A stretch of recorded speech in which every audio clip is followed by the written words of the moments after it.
नमस्कार मित्रांनो, ठरलं तर मग या मालिकेचा येणाऱ्या पुढील भागात आपल्याला खूप मोठा ट्विस्ट पाहायला मिळणार आहे. मित्रांनो, आता सध्या मालिकेत चालू बघितलं जातंय की महिपत आता सुडालाच पेटलेला आहे. त्याला जे आहे ते फक्त आणि फक्त सूड घ्यायचं आहे, अर्जुनचा, सायलीचा. तर मित्रांनो, त्यामुळे तो खूप बिथरलेला आपल्याला पाहायला मिळतो. त्याने आतापर्यंत त्याच्या वाटेमध्ये आडाफडा घालणारे 2 जणांना मारून टाकलेलं असतं. तिसरे महिपत मधुभाऊ होते, त्यांचाही नागराजाने हाफ मर्डर केलेला असतो. तेही आता कोमात असतात.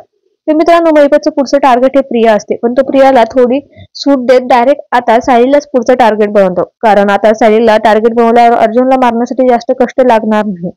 तो सायलीच्या विरहातच निम्मा मरून जाईल अशी महिपतला खात्री असते. तो प्रेक्षकांना आता सायली मधुभाऊंना भेटायला हॉस्पिटलमध्ये जाते आणि महिपत आदित्य ज्या रस्त्याने जाणार असते, सायली ज्या रस्त्याने जाणार असते तिथे गुंडे जे असते ते ठेवलेले असतात. सायली आता मधुभाऊंना भेटायला जाते, त्यानंतर पुन्हा भेटू मंदिरात येते. तिथून जाताना गुंड सायलीला अडवतात, किडनॅप करण्याची संधी शोधत असतात. तर आता सायली मंदिरातून घरी येताना उशीर झालेला असतो, चांगलाच काळोख पडलेला असतो आणि ही संधी साधून महिपतचे गुंड सायलीला किडनॅप करतात. आता महिपतचे गुंड सायलीला तिथे बांधून ठेवतात. तर इकडे अर्जुन मात्र सायलीला फोन करून थकलेला असतो.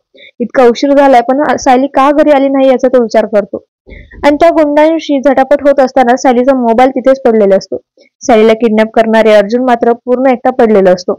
इकडे मधुभाऊंची अवस्था दुसरीकडे सायलीला किडनॅप केलेलं असतं महिपतने अर्जुनला दोन्ही बाजूंनी चांगलेच अडवलेलं होतं. पण आता सायलीला बांधून ठेवलेलं असतं. तिथे महिपत येतो आणि सायलीला म्हणतो की फक्त तुझ्यामुळे आज माझी मुलगी जेलमध्ये आहे आणि मी तुला असं सोडणार नाही.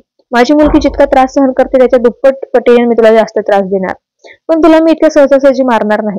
कारण तुला इतक्या झटक्यात नाही मारणार, तुला अजून मधुभाऊंना मारताना बघायचं आहे, तुझ्या लाडक्या नवऱ्याला मारताना पाहावं लागेल, त्याशिवाय मी तुला असं मरू देणार नाही.